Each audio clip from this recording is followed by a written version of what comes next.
C'est un nouveau foyer de contamination qu'il faut contenir au plus vite. Cet abattoir dans les Côtes-d'Armor. Depuis hier, un dépistage massif est en cours. Sous ces tentes improvisées, des équipes du SAMU, de la protection civile ou encore des médecins généralistes sont mobilisés. 195 personnes ont été testées.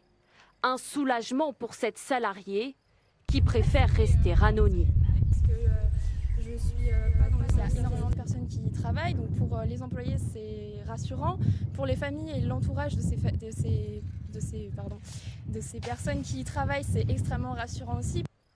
Alors comment ce foyer a-t-il été détecté?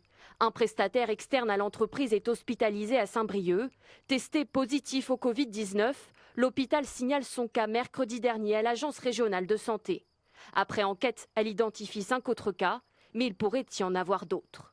Dans le cadre de ces investigations sanitaires, on se concentre sur l'aval en quelque sorte, c'est-à-dire d'essayer de casser les chaînes de propagation du virus qu'on pourrait avoir après cette contamination.